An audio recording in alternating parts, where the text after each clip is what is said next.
Hello, my name is Jasmine Lee, and I am not your mama's astrologer. Welcome to the week. It is pouring rain outside right now. The sky is dark. It is only 3 o'clock, and I've got the lights on. I've got candles burning. I've got this little schmoopy kitty on my lap, and we have life-changing astrology this week. We've been talking about it. We've been gearing up for it. We've even received a flavor of it last spring. But on Tuesday, we have arrived. Pluto will be in Aquarius. Wow. And now we'll never see Pluto in Capricorn again in our lifetimes. That time is over. That time of transformation through foundation and hard work and work ethic and structure building. The last time Pluto was in Aquarius was during the French and American Revolution. And revolutions are funny because we can't predict what a revolution will be, only that one will be. And here we are.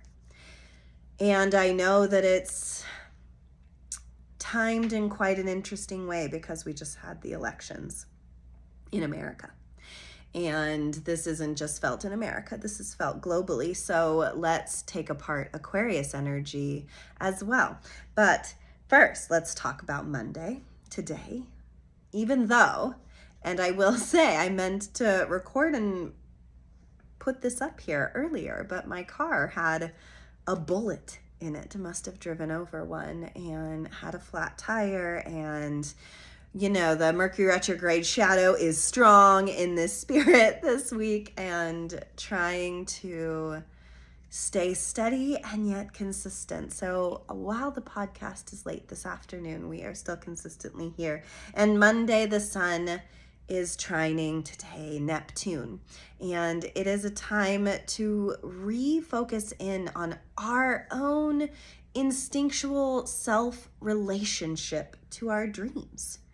It's so dark out right now. There's so many dreams out there. There's so many desires. There's so much that the collective and the individual wants, that today is a quiet day to maybe suss out what's living inside of you. Not last week, not last year, but today. What's alive and what is dreaming inside of you? And when we dip into that energy, it's so lovely. I think of all of this candlelight I have around me and this beautiful, sweet little kitten on my lap, and just how a dream can be such a big thing. We all have these big dreams, but then we all have our small ones too. And I can think of nothing more than a rainy day and a kitten on my lap to sun trine Neptune for me. So no matter how big or how small you want to go with your dreams today, at least find time to go there, or at least before you go to bed tonight, have an intention and a remembering of the dreams you have tonight. Because if you aren't manifesting them in the awake times, the subconscious times are always a beautiful day to do that. Mercury is also opposing Jupiter, which I think is really funny because Mercury is in Jupiter's sign and Jupiter is in Mercury's sign, and they're just like, I don't know. I just think of like hijinks. I think of Alice in Wonderland. I think of Tweedledee and Tweedledum. I think of like this energy of, well, Mercury's about to go retrograde and Jupiter is abundance and luck, but also excess. So when I think of our thoughts, Mercury opposing Jupiter, our little coyote friend, I think, maybe don't trust those vibes. Yes, dream, but maybe don't come up with something really spectacularly new right now unless it's meant to be silly, fun, playful, because I feel like when you're in a sign, Mercury isn't comfortable in Sagittarius. And Jupiter isn't comfortable in Gemini. And so, but they're in each other's signs and they're opposing each other. So they're talking to each other. So they're like, oh, I think of best friends being like, well, I've never parasailed before. Maybe we should try it, but they do it without instructors. That is kind of the vibe. So it's like whatever adventures you're planning or are on or are conceptualizing, do it with a light and lithe spirit with a very big dose of a sense of humor. I really actually love that energy because I think that it can give us big ideas. It can tell us big tales, but then our own, idea of then how that's going to pan out or how the fates, what they have in store for us. It's like the beginning of a Shakespearean comedy. So, the beginning of this week is also a time to lighten up a little bit. We had a full moon last week. We had a lot of astrology, with Uranus right there, a lot of astrology that's moving us right now, that is affecting us right now, that is changing us right now, that I almost feel like, of course, hijinks are going to ensue here and there. And maybe today and tomorrow is a day where you'll feel a little bit of that, because then also Pluto goes into Aquarius on Tuesday. And Aquarian energy rules the rebel. It rules technology.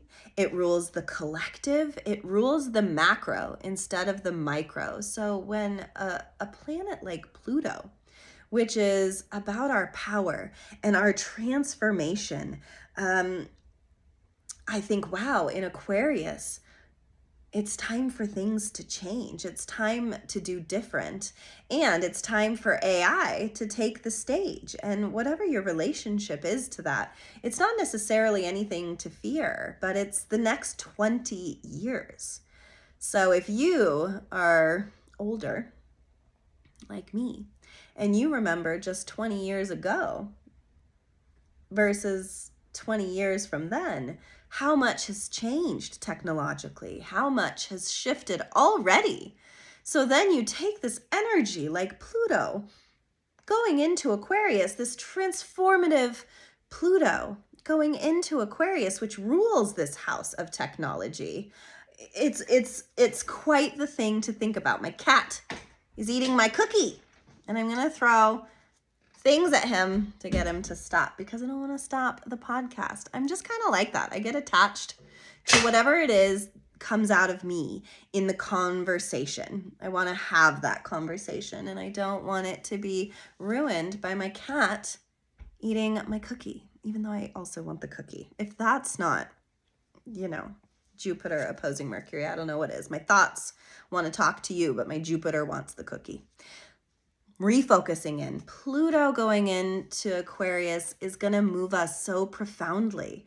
For you personally, it depends on where Aquarius is in your chart, but collectively, it is, I think of the Industrial Revolution and what that did for America, and now thinking of this technology revolution and both the pros and the cons of what that can mean for us, of power going into the hands of a non-emotional thing like technology there, and how that gets equated into our human bodies over time.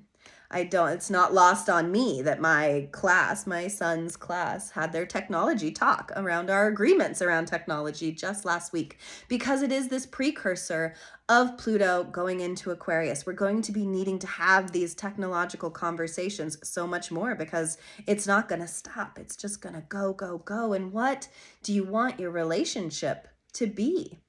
Because the older we get, I think the more we feel rebellious and or separate from society, because youth tends to be the thing that gets advertised to, that gets drawn in, that them going into the draft, the military, the 18-year-olds. I think of all of those things in history and all of them now, that our young people are the ones that are on the threshold of these big changes, and how us elders can hold them through what is bound to be a very complex time of balancing humanism and technology. I mean, listen, guys, Terminator came out when I was a kid, so I be wary. Yes, I do. Arnold Schwarzenegger scared the shit out of me. I don't know what he did to you, but vibes. Vibes, you guys. And these are kind of the subject matters that we're talking about. A revolution, a change, a technological shift, and of the rebellious sort, because Aquarius in a human is like the black sheep of their family. They're the people that don't always feel like they have a home in the collective because, and what's cool about them is they can see the collective from a bird's eye view without taking it personal. The gift of Aquarius is the ability to see bigger pictures, is the ability to expand like a sponge, to not stay small, but to get really big. So we have 2 decades of Pluto, which is ruled by Scorpio. It rules the underworld. It rules our traumas. It rules our darkness. Coming up to be transformed by the rebel, the water bearer, Aquarius. So all of the ways we've done trauma too, all the ways we've done hurt and our sexualities and our dark bits and our monsters under the beds all come out to get completely reorganized, resituated, and redefined in a different way. So how that relates to you personally is going to be really unique. For those of us who have cardinal signs in the last degrees of those cardinal signs, that would be Libra, Aries, Capricorn, and Cancer, we are at the end of a very deep Plutonic cycle. We're saying goodbye to Pluto, transforming us in a really deep way. And it'll transform us in another way, but this one had been really deep.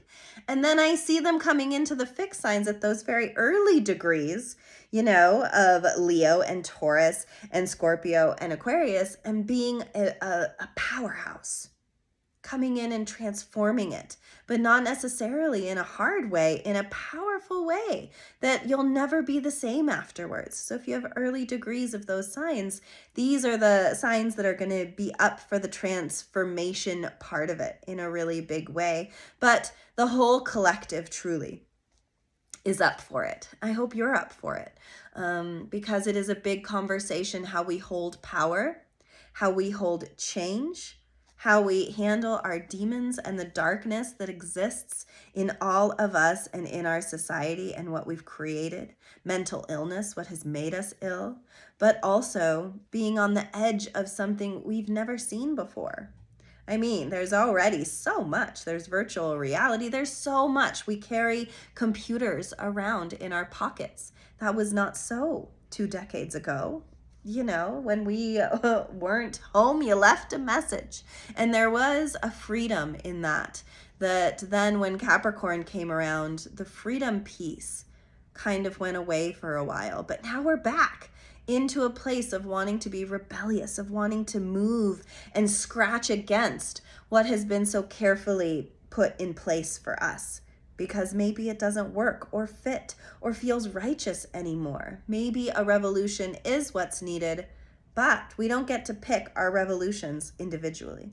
We have to rise up with them collectively. And what your relationship is to your community is going to be really potent over the next 2 decades. Your relationship to your country, your relationship to the bigger picture is what's really going to be moving and grooving in this season. So being really aware of all of that.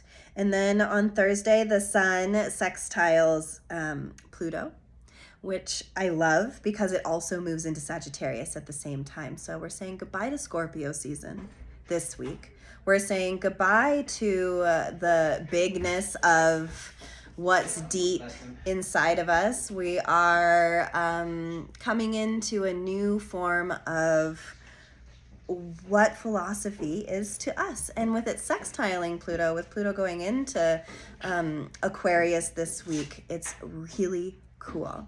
It's a really cool way to be able to readjust your philosophies around your opinions about Pluto and Aquarian energy. And then Friday, Venus sextiles Saturn, which is great because Venus is in Capricorn, which is ruled by Saturn. So there's beautiful lessons and stability that can come in ideas and with our commitments. The card I pulled for us is exchanging gifts. Well, as I said, Aquarius rules the collective. So what gift do we have to share that is changing us and moving us? What are the new things that are on deck that are wanting to move us? And can you answer that call? And can you exchange your own gifts? It's almost like if our entire world was going to have a big revolution, the thought around what is your gift you have to exchange? What is your power that you have to bring to the table? What is your transformation that's going to help with this revolution that we're about to face over the next 20 years? That's going to be really powerful. So your homework this week is to think of the way in which you yourself are rebellious. You yourself are against the grain of society. You yourself are different. What are the ways that you're different? And how do you see that becoming a crucial piece and element into what is changing in this world over the next 20 years? No big deal, kind of a big deal, actually a really huge deal, but no pressure, but like also lots of pressure. So start the conversation now. Mercury's about to go retrograde, and then I can't promise anything is going to go smooth, least of all Thanksgiving. I've been warning you. Have you been warned? I hope you canceled your travel plans. And if not, I hope you've got a great sense of humor. I hope this week you have a great sense of humor. I say, as I have a cut up hand, a flat tire, and starting my week in a very silly, unpredictable kind of way. So too will be the next couple decades. I hope we're all ready. Thanks for listening. Please like, follow, subscribe. Tell me where you're rebellious. Put it in the comments. Let me know. I think that this is a time where if technology is going to take over, if in fact there is going to be a huge technological revolution, how do we stay connected? How do we stay humans? How do we hold each other's hands through this cosmos, through this moving, through this change, and still hold on to our humanity? That's the biggest question. So how are you different? Share with yourself, share with your loved ones. Be generative. It is a creative week after all. It is a very fast-paced, moving kind of week. So move with it. And I bet you won't have such a bad week. See you next week.